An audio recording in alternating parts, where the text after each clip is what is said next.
This episode is brought to you by Audi. The road is calling. Embrace the thrill of the drive with the all-new, fully electric Audi Q6 e-tron. Featuring effortless power, serious acceleration, and advanced Audi tech. It's not just a new EV. It's a new way to experience driving. The all-new, fully electric Audi Q6 e-tron is here. The next chapter of Audi starts now. I can say to my new Samsung Galaxy S25 Ultra, hey, find a keto-friendly restaurant nearby and text it to Beth and Steve. And it does, without me lifting a finger. So I can get in more squats anywhere I can. 1, 2, 3. Will that be cash or credit? Credit. 4. Galaxy S25 Ultra, the AI companion that does the heavy lifting so you can do you. Get yours at Samsung.com. Compatible with select apps. Requires Google Gemini account. Results may vary based on input. Check responses for accuracy. Hey, Fidelity. How can I remember to invest every month? With the Fidelity app, you can choose a schedule and set up recurring investments in stocks and ETFs. Oh, that sounds easier than I thought. You got this. Yeah, I do. Now, where did I put my keys? You will find them where you left them. Investing involves risk, including risk of loss. Fidelity Brokerage Services, LLC, member NYSE, SIPC. This episode mentions the incredible songwriting duo, the Sherman Brothers. It was recorded before the passing of Richard Sherman. It's an end of an era, and both Morgan and I are very sad to hear about it. We plan on doing a full episode devoted to their works in the future, so make sure to look up some of your favorite songs by them and send us a voicemail to tell us what they are. All right, let's get back into the show. You're listening to the Animation Addicts Podcast with the Rotoscopers, episode 299, Winnie the Pooh, the red balloon one.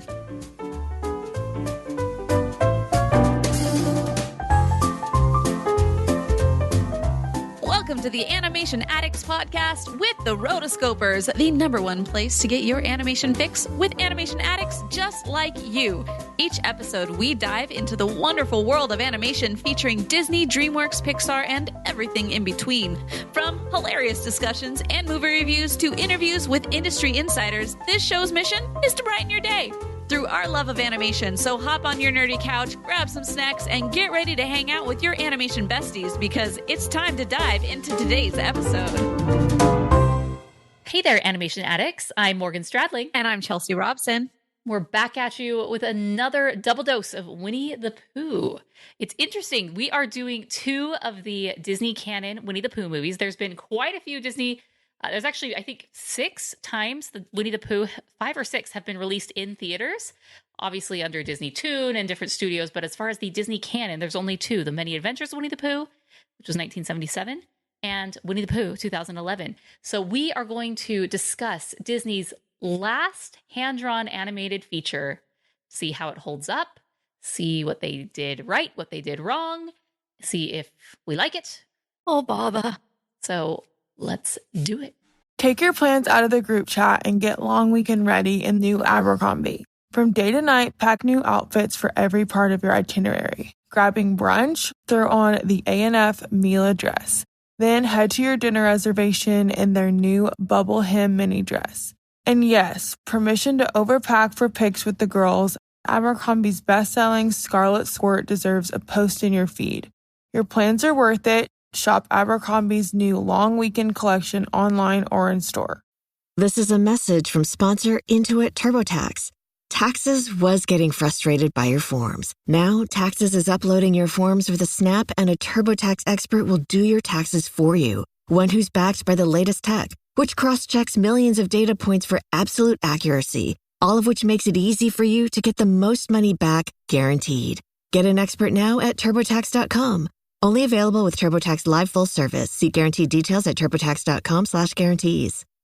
The PC gave us computing power at home, the internet connected us, and mobile let us do it pretty much anywhere. Now generative AI lets us communicate with technology in our own language using our own senses. But figuring it all out when you're living through it is a totally different story. Welcome to Leading the Shift, a new podcast from Microsoft Azure.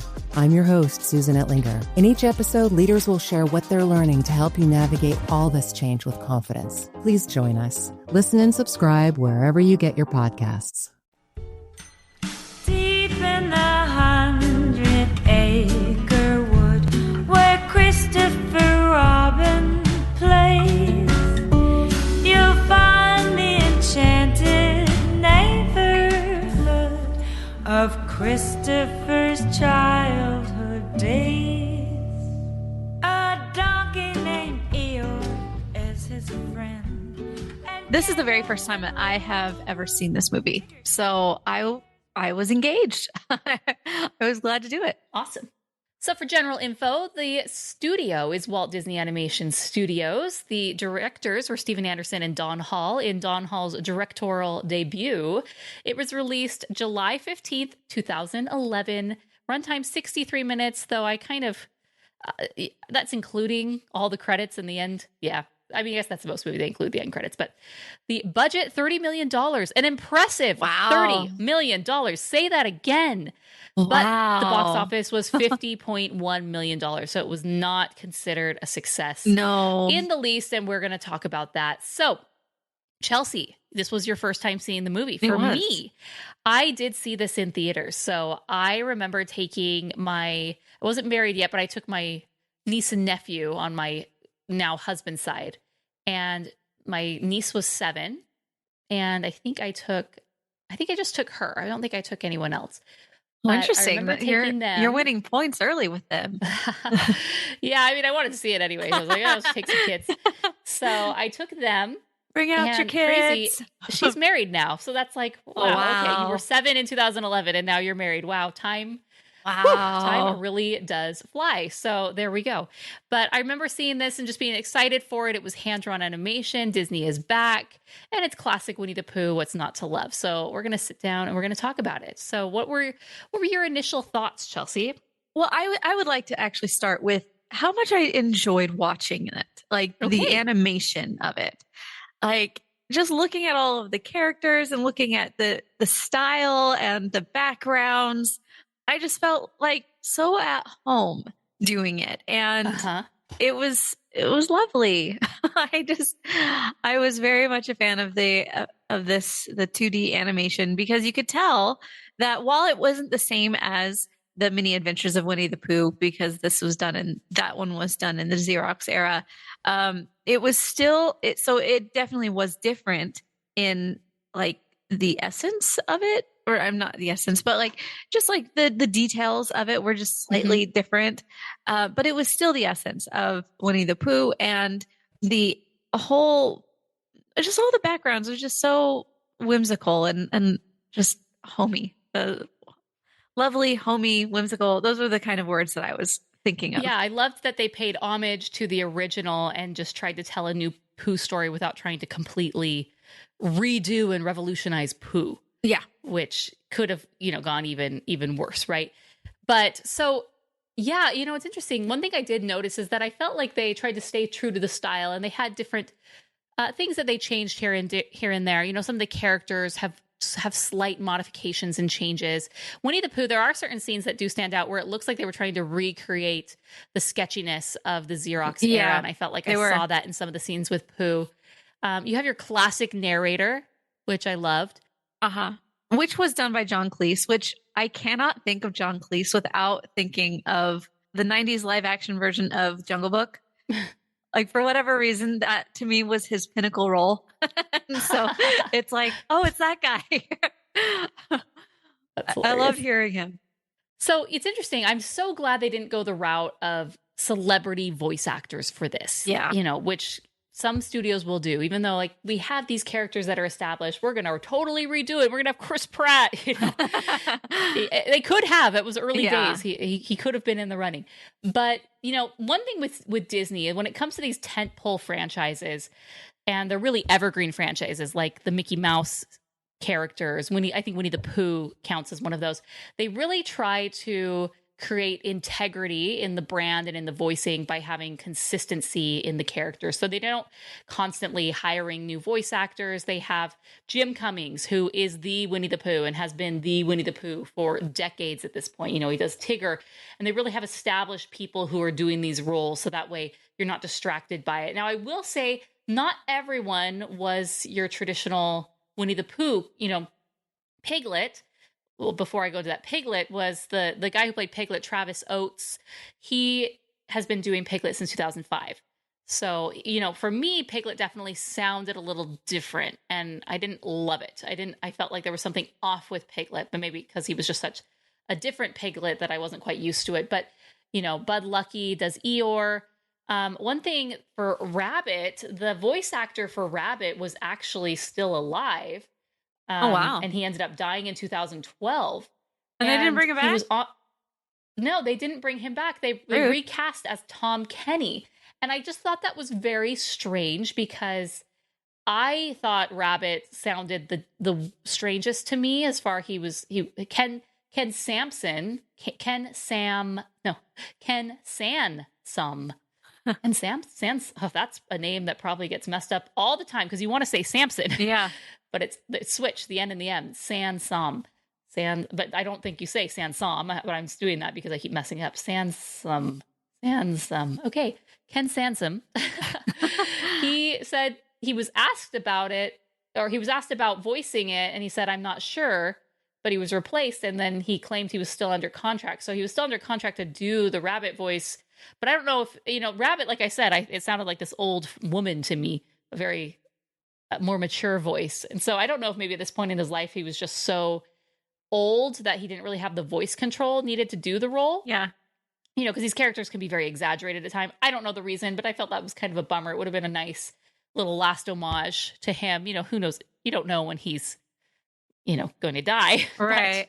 That would have been nice. I felt definitely noticed the difference in Rabbit. Kristen Anderson Lopez, who was one of the songwriters, she's the voice of Kanga, and she has such a minor role. It's kind of like whatever, but I'm like, it's weird. They keep the main. She says I'm with child crew and people, but then they like switch out for some of these other people, and it's just kind of strange. One of the things I really appreciate with, for example, The Simpsons. Is their integrity to their characters. Yeah, to their actors. They have, first off, they have tried and true voice actors, which Winnie the Pooh does too, Jim Cummings and such. But they do multiple characters, which is awesome. But then on top of that, for these young kid characters, they don't hire children. They hire adults because we don't know if this is going to last 1 year or, in Simpsons' case, 40 years or 30, whatever. It makes it so much easier because you're not constantly recasting the children role. One thing that's really distracting, and this is out of your wheelhouse, Chelsea, or at least I hope it is Daniel Tiger, which is a PBS series. And every 2 seasons or so, they recast. Yes. You have no reason to watch it. So they cast children in the roles because they want to make it seem authentic. Yeah. But it's really distracting when every 2 years they're children. So I mean, they're not professionals. Right. They're not trained to mimic someone's voice. They're gonna hire someone who's as close to the job and the sound as they can. But it even my kids notice, and that's a problem when your children are always saying, "Why does Daniel sound different?" Yeah, and I don't love that. So I appreciate integrity for voice acting, keeping things consistent, and you know the guy who does Rue, Wyatt Dean Hall, he doesn't even have a picture. I have a feel like he was just a child actor they got in, but I actually didn't even notice anything different with him. But a weird hodgepodge of people who were not necessarily the OGs, some of them actually, yes, and then some who definitely are not. So let's see, Bud Lucky did not do the original voice of Eeyore, so none of the original crews were. Anyway, except for maybe the one guy who they didn't hire. It's like they could have brought in Rabbit, and that would have been nice. yeah. But it is what it is. It is what it is. And then additional voices by Robert Lopez, because as long as they're there, it seems just like a very small group. And that's how they were able to get away with doing $30 million. Like they're just basically paying for the rights to the music and everything. And they're paying traditional voice actors. They're not paying for this top tier talent, which I think is smart. And for characters like this, there's no need. I'm sure these guys get paid a pretty penny, but it's not what some of these Tom Cruise or whatnot are going to be asking for. That just blows your budget out of control. I think if Disney really wants to take back things, they need cost-cutting measures in the studio in the right places. And I think constantly going after the stupid flavor of the week celebrity for these movies is just not the smart thing. I think probably one of the biggest things that they had was Zooey Deschanel doing the Winnie the Pooh title song and then the end credit scene. And I'm not going to lie, I felt I felt taken out of the Winnie the Pooh world when I had this modern singer style. Yeah, I can see at the that. Beginning and the end. Plus, she just feels very 2010-ish to me, 2000s. Yeah. You know, so I just didn't love her in that. I maybe someone a little bit more traditional, but whatever, I'll take it. I actually really like Zooey Deschanel's voice, like her singing voice. I think it's very interesting and different. You definitely know that it's her when she sings, and I like that. I can see how you would say that it took you out of the moment because you're like, oh, you. If they would have put in like more of a generic sounding voice, then it would have been more cohesive, possibly. I would have liked the Disney chorus. Yeah, that would have been nice. I can see that. But then you're having to pay a few more people. I don't know. Probably way less. Yeah. So this movie is very short. Yeah, it is. Very short. I was actually shocked. And that's one of the criticisms from the critics is that they said the time was just too short. They said once you kind of get invested in the story, it ends. And I felt differently. I felt that it was a little slow in the middle. And when it finally ended, it was kind of a relief. Not because I didn't enjoy myself, but it felt like, oh, this is appropriate. I like that it's ending here. So initially they were going to have 5 different stories from the original A.A. Milne Winnie the Pooh stories, and they ended up cutting it down to 3. But unlike the 1977 version, which was essentially 3 shorts that they packaged together and, put a nice bow on it with an epilogue at the end, this was one longer story. Whereas the other one was just 3 vignettes, kind of a day in the life of Pooh and different things that had happened. Would you have preferred the other way? I maybe just because I'm so used to watching that one, I like that. I thought it allowed you to breathe a little bit. This one, it just there were 2 kind of plots that were happening. It was the tail gets lost at the beginning, and then the Baxen storyline. Trapping the Baxen. Right. And that kind of that's really the bulk storyline. The tail is a B storyline that they kind of use. And I can see that definitely is like a classic from the books. And I love that. Eeyore's tail, just how it constantly is getting lost and trying to find him a new tail, and they have a contest for it. I thought that was just really cute. Some of the things that they find for the tail is hilarious. These characters are just really funny.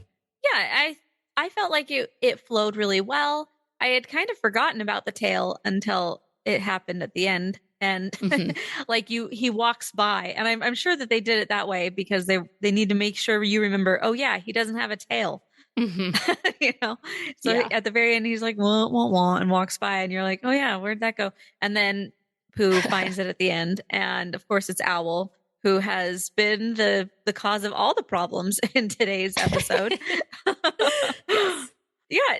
It's so funny. Owl's supposed to be this, wise old owl. But like all the other characters, he's just not that smart sometimes. Right. Where he flies out of the hole for the Baxen and, could essentially save them. Right. And doesn't realize it. And even Rabbit, you're thinking Rabbit's like, Owl, you could fly out this whole time. And they have a funny joke where it's like, that was amazing. I love that speech. So it's funny that all the characters are kind of the same intelligence level. Although he's definitely well read. Yes, and he's writing his own memoir. So good for him. His treatise. Did it hurt? It's cute. Like all of the characters seem very much in line with who they are. So that was also good. You're not trying to we're going to add some activism into Winnie the Pooh. Like, oh, come on now. So it's just, I felt like it was good. I don't have a lot to say. I did like some of the songs, like for example, the Baxen song. We had, let's go through these. So the very first one is the Tummy Song, written by Robert and Kristen Anderson Lopez. And then A Very Important Thing to Do.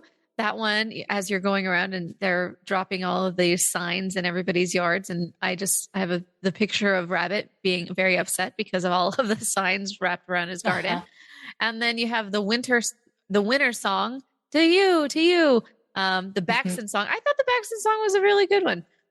Yeah, the Baxen song to me felt there were certain, like almost the pacing and the song beats sounded like heffalumps and woozles. Yeah, I think that's what there they were certain parts going where I'm like, after. oh my gosh, they were taking inspiration from this, and it sounds almost exactly. There's like one middle part where I'm like singing heffalumps and woozles along with it, and it lines and matches up perfectly. And I liked that because they were paying homage to the Sherman Brothers, which the Sherman Brothers were alive. So, well, one of them.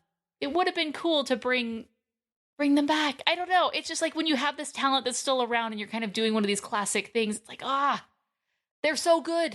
let like them. So much of the songs from Disneyland and these classic songs that you know and love are the Sherman Brothers. And why would you not take advantage of it? But it's cool. You know, these were not that Kristen Anderson Lopez and Robert Lopez are the flavor of the week, but definitely they were at the time. You know, Book of Mormon musical had just come out. Yeah. So, and they had worked with John Lasseter on the stage production for Finding Nemo. So he was very familiar with them and could see how they could take different properties and adapt it. And they're very flexible. Yeah. As far as, you know, how they're able to write songs for different genres, and they're very smart and witty. And we've seen obviously what they've done with Frozen and other things. So they're a good choice, although it would have been cool just to bring him along. But then I don't know how, you know, songwriters are, you know, we're forcing you to be together. Yeah. Well, does that, I don't know how the Sherman Brothers, or at least whoever was around, their style was at the time. They don't collaborate. Yeah. Have we talked a lot or at all about the Sherman Brothers story of how they had like this internal rift between them? Maybe in an episode long ago. I think so, but bring it up. It was just the whole thing is just so sad because one, you don't want, like, when family fights, it's sad. Both Sherman Brothers were alive. Robert Sherman died in 2012. Oh, see, remember the year after when we didn't get to go to D23?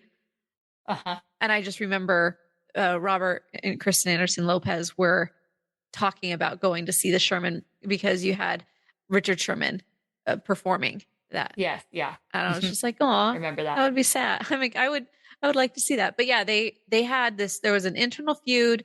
I don't remember the specifics, but there was a feud between the two of them, and they worked together, but they would not talk to each other outside of that for years. And I don't even think I don't know if they ever fixed it between them, but just the whole part about it is just so sad. It's like, oh man. Yeah. But yeah, they did work together even though, because they still had to make money. So at least you had a little bit of camaraderie in that. But yeah, you had the Baxen song, and then It's Gonna Be Great. Everything is Honey finale, and then Winnie the Pooh with the brought in by them. Mm-hmm. Yeah, and then So Long is the last one. Yeah, the Zooey Deschanel end credit scene. Mm-hmm. Wondering if we discussed that when we did our best of the end credits. Oh, let me look that up. But we probably did. I'm sure it was part of I didn't think that there was much more that they were missing. That's why I feel when it ended, it was fine. I didn't feel that we needed more conflict. You know, as usual, Rabbit is the one who's kind of the selfish one, or the one who's kind of thinking for himself. And so we see that conflict there. You know, as I was thinking about this movie, now this is really geared very much towards children and families. This is a family film. Right. But I was like, what is like the main conflict? Like, what does Winnie the Pooh want? You know, your classic. He wants honey. You know, you really want to build out your character. They need to have like a low point and overcome, right? Like a hero's journey. And I don't think there is one. And that's okay. I mean, what they want is they want to make sure they're safe from the Baxen. It's more of a collective. They all kind of have this collective goal, whereas Eeyore, you know, he wants a tail. But Winnie the Pooh, his want is he wants honey. Everything that he desires, everything that he's going for is he's constantly hungry. And mother, I'm hungry. I really am. Yeah. And he's just wanting the honey. And so if there is a way for him to obtain honey, whether it's going to a friend's house and eating it, winning a prize, or being given it because he does something somewhat heroic, then that is good enough for Pooh. You know, yeah, going to go into the beehive and find it. So I don't know. The characters don't have really a lot of character depth. At this point, you kind of know the characters, and there's just something happens that creates conflict, and we have to overcome that. Well, and most of the time, the conflict comes from the misinterpretation, in this time, of what Christopher Robin says. And so instead of back soon, it's a back soon. And so they had, it's just a lot of times, and even in the mini adventures of Winnie the Pooh, that was one of the main issues, is something that they misinterpreted from Christopher Robin. And it's funny, because we can read and we can understand. Yeah. And it was funny because back soon wasn't even spelled incorrectly. Right. The other words in the note were. And so you would think the misinterpretation came from Christopher Robin, who can't spell entirely correctly, spelling more phonetically for some of these words. Yeah. And that's where the issue came. But I think to make it super clear what it was, they just can't read properly. So, and it's funny because it leads to this great thing. The Baxton kind of reminds me of a classic children's book called The Gruffalo. Yeah. Where there's this mysterious Gruffalo who lives in the forest, and this mice is kind of making a tall tale about it and telling people about it. And they're imagining, it has warts on its nose and dimples on its back and hairy claws or whatever. And he's scaring all the other forest critters. They're like, I don't believe you. And then finally it appears. And it's funny because, he makes this tall tale about this creature that actually exists. And this is the exact same thing. And so we do get the end credit scene where, as they imagined the Baxton, they drew this picture. The Baxton comes rolling up and kind of has this funny voice, voiced by Huell Hauser. And he's stumbling along, and he's actually quite friendly. And he's, I got to save all these trinkets. I got to put these away. What if this person's looking for him? And then he falls into the hole. Which makes me wonder, I want to see what happens when they find the Baxton. I know, I want to see this. But maybe they never go back to that hole. And he's just stuck and he died. And that was a terrible fate. Although I'm imagine the letter ladder's still there. Yeah, and I'm thinking sometimes they add new characters, like, they added the beaver in last time. And in this one, it's like, if they could have added the Baxton as an actual character, like, then now Christopher Robin has to have a new, like, they have to have him in all the things. And so, yes, yeah. And I'm like, well, I mean, I get it. But he definitely would steal the show. Yeah, with Tigger, it's funny because Tigger is not in the original Winnie the Pooh song, but in this one, there's Rabbit and Piglet and Kanga and Little Roo and Tigger too. Yeah. I had to throw that in there. It's like we can't write a new verse, so here we go. That rhymes with Roo, Tigger too. Gopher's basically gone. I wonder if Gopher just isn't a thing. I imagine in some of the TV series he's a thing, but I didn't miss him. They had a lot going on with all these various characters that was like, okay, we don't need another character getting in the way. But yeah. And he was one that was created for the Winnie the Pooh universe anyway. So. One other thing is they definitely have changed the Christopher Robin voice, and they've really given up on the transatlantic accent. Yes, it just went straight British. Right. Like, nobody can speak like that anymore. Can't get kids to do that. I mean, I'm just impressed that Wooly got his son to learn that for the part. Looking up Beaver. Why do I keep calling him Beaver? Because it's the Beaver voice from Lady of the Tramp. He is only in the Winnie the Pooh or the Disney version. So I'm trying to see. He's never made any appearances in any episodes of Welcome to Pooh Corner, which was a live action puppet TV series that ended. Wow. Interesting. I need to research that more. He was fleshed out a bit more in the Many Adventures of Winnie the Pooh. I think that's the one that they released on VHS all the time. It was like the TV series. Yeah. He does not appear in the original books. R.I.P. Gopher. R.I.P. But he's appeared in many of the TV specials, the Thanksgiving special, the Valentine special. I've never seen any of those. The Boo to You special. those just felt kind of like cheap cash grabs that I never went out of my way. My son watches Winnie the Pooh, and I finally introduced him to this one because, I had to watch it. So I said, okay, we're going to shift it up. So I convinced him. I'm like, ooh, red balloon Winnie the Pooh. Look at the red balloon that's on this cover. And he said, oh, okay, cool. So now he refers to when he's saying which Winnie the Pooh he wants, he'll tell you Winnie the Pooh, other what, or none one, which means other one Winnie the Pooh, or red balloon Winnie the Pooh. So yes, I got him to watch the red balloon Winnie the Pooh, and he's watched it twice. Oh, wow. So it was enough that he enjoyed it, but he does like going back to the original. So the red balloon is just one of those amazingly, I just want to know what it's made out of because it is indestructible. It's been through so many things. It's caught in trees. It's strong enough to carry honey away. It's pretty amazing. Teflon. Oh, they did change up. So the beginning, I liked that we had consistency with the Winnie the Pooh, where we had, this is Pooh's room. Here's the live action stuffed animals, and we have the book. The book was really felt very textural to me. It looked like this was like a special edition Winnie the Pooh book where he was like embroidered the Pooh on there, and the characters, in the other one, it was like these are just generic stuffies that. He got at a store somewhere and then he's turned into these characters. But this one, it's like, no, the brand must continue. We must merchandising. We need to be able to sell these stuffies. Yes, we must be able to sell these exact ones. And so the stuffies in this one, and I say stuffies because that's what my kids call them. Okay. I would say stuffed animals. But the stuffed animals in this one are very more designed in the Disney brand, where if you saw those, you would instantly know. Whereas, the tiger from previous, it just looks like a generic tiger that you get anywhere. So, the merchandise. Merchandising.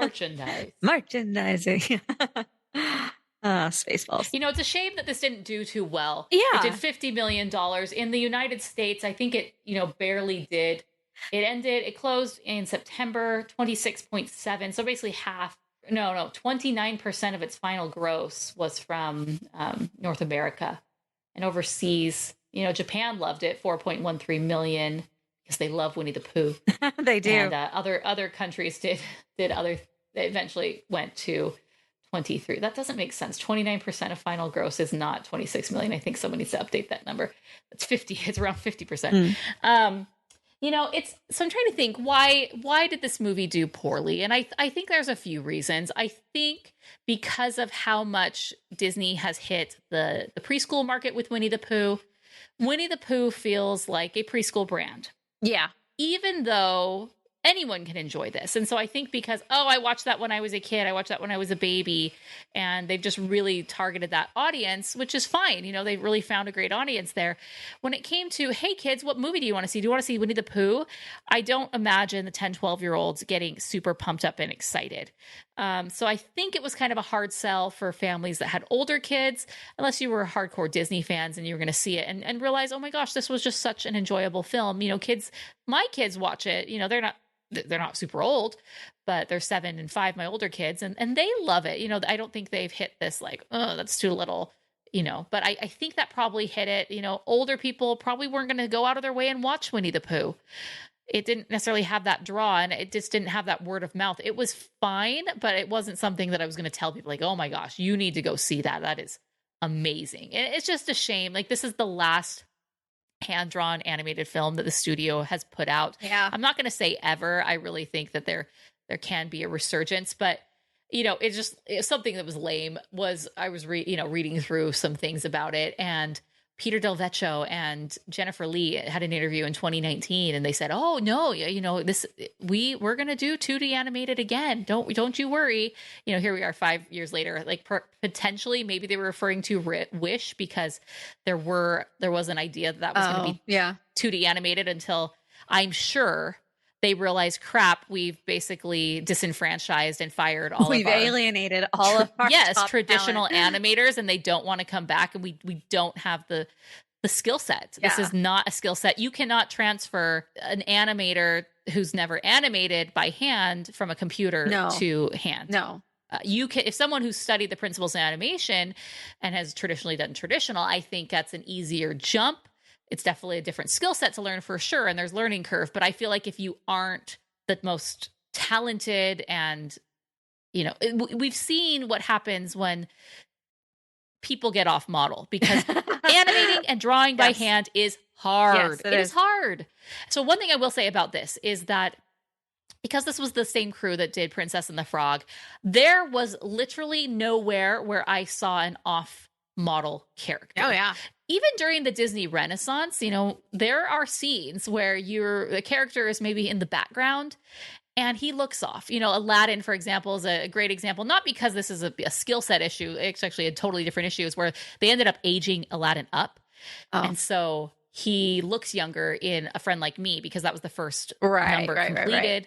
And so in the scenes where he's like far away, they just didn't have the time to go back to that. But there are, like, I think in Little Mermaid and Beauty and the Beast, there are scenes of Ariel and Belle that you can tell, like, oh, this was done by someone else. It just doesn't have the attention to detail or the care. And it might have been a time, it might have been a budget thing. I don't know. But, you see it in animation or in TV animation, especially in the 90s. Like when it's just you in charge and you don't necessarily have a computer to hold your hands. 2D animation now is really puppet animation. Mm-hmm. It looks like 2D because it's flat, but it's really just a puppet that you're moving the head around. You're moving you're picking an eye set, a blink, a mouth, of this, and you're kind of just marionetting it to do what you want. Versus when it's hand drawn, it's all you. Yeah, yeah. And you got to figure out how to do it. He's turning his head here and he's jumping. Figure it out. Good luck. And it is tough. It is tough. And this is nothing against computer animators. I love its own computer thing. Animation. It's its own thing. It's its own skill set. Like we talked about, one of the struggles with traditional animation is the software and the technology and getting it to do what you want. Mm-hmm. That can be half the battle. So it's just a totally different thing. And so it really feels like something from a bygone era now. Here we are 13 years later and they haven't done anything. They haven't touched it. The current studio doesn't care.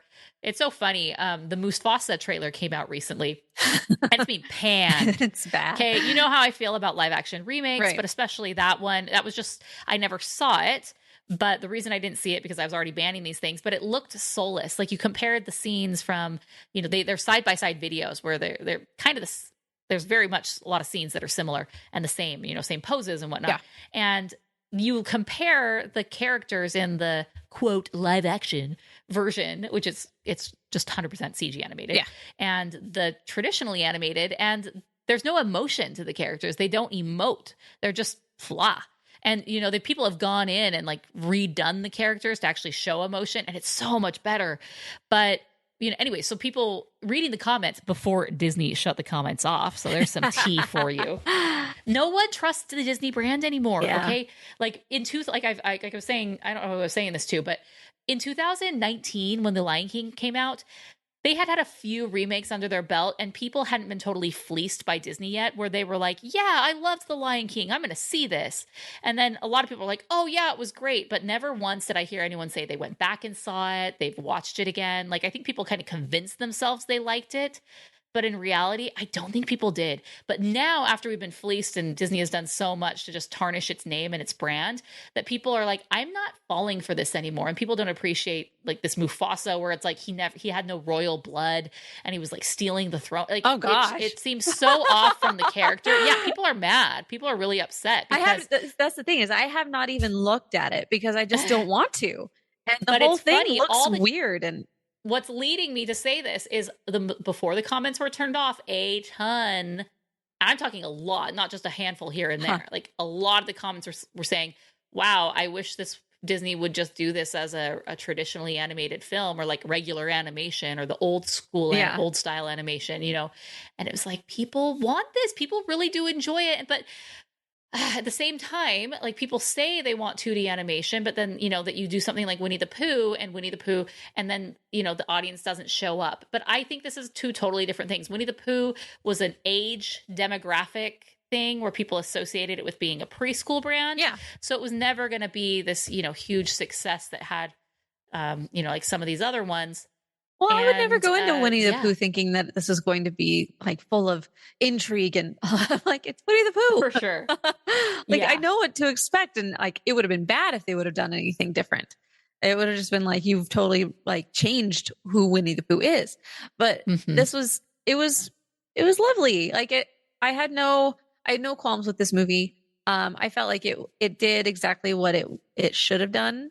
And the songs and everything were cute, and everything was good. It was not nominated for an Academy Award. So I'm trying to see. Oh, I got to change this. The year I got to change it. It was in 2011, but the Academy Awards for that year were for 2012. I'm just trying to see. The Academy Awards are so weird. Like even back then, and now they're even worse. But like even back then, it was just like, I don't know. There's just some movies that would get into that would be nominated, and it's not because it's like a good wholesome story, or it was like it's just like, huh? Yeah, the movies that were nominated that year were Rango, A Cat in Paris, Chico and Rita, Kung Fu Panda 2, and Puss in Boots. And Rango ended up winning. I mean, really? Kung Fu Panda 2 over this? Like, this was simple, and I feel like this maybe I'm thinking like deserved it a little bit more. Puss in Boots over this. Puss in Boots, the original. I mean, I loved The Last Wish, but the original was just like, this is boring, and I don't like I have no desire to introduce my kids to it. But, so yeah, it did win an Annie Award for storyboarding, which was actually really cool for Jamie Spears. So feature storyboarding and feature production. But yeah, I mean, this just kind of was, it was what it was. And I think people actually forget this movie even exists. Like when you're listing off the different movies that were released in order, like sometimes I even forget that this one was in there. And it was fine. It was cute. If I'm going to watch a Winnie the Pooh, I think I'm going to watch the original. Yeah, but probably. I like this. So what would you rate it, Chelsea? Based on replay value, I'd give it like a 3 because I don't really see myself watching it again. Yeah. But all other things considered, I'd probably go 3.5, 3.5. Okay. Out of 5. Yeah. I'm going to give it a 3.5. It's good. It's enjoyable. I don't need to watch it all the time. I appreciate it for what it is. Oh, one thing that I did notice was the CGI honey sometimes is a little distracting, and the CGI bees. The CGI bees, they flow too well. And they move just too well. And I understand why they did it, because it was just a big mass of bees that were flying and chasing Winnie the Pooh. But it feels like a CG character to me. And that was a little bit distracting, but it would have obviously been a lot more to traditionally animate those. But like, why not do it?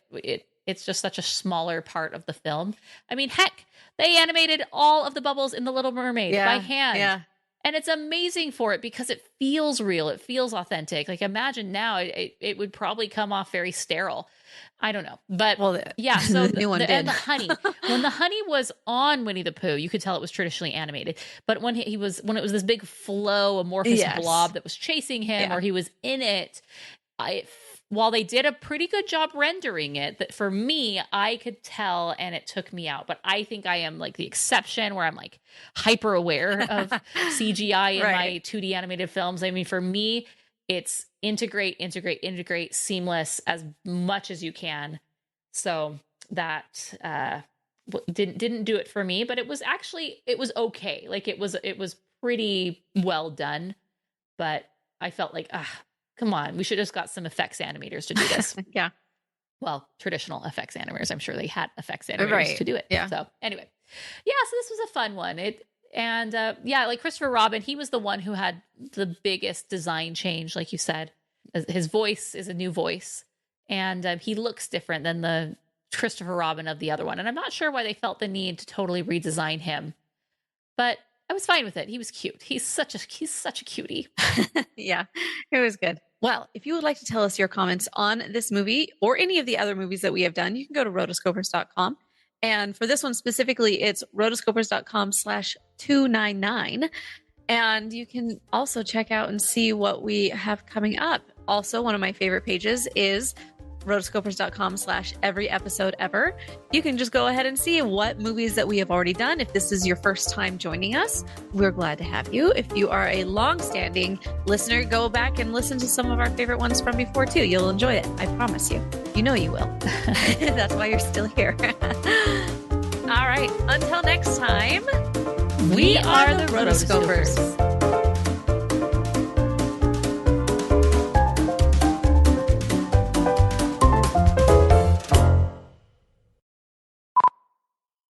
Also, just to make sure, episode 300 is a big deal. we are doing a all voicemail episode. So if you have just a couple more days to be able to get in your voicemails, you can dial 406-646-6575.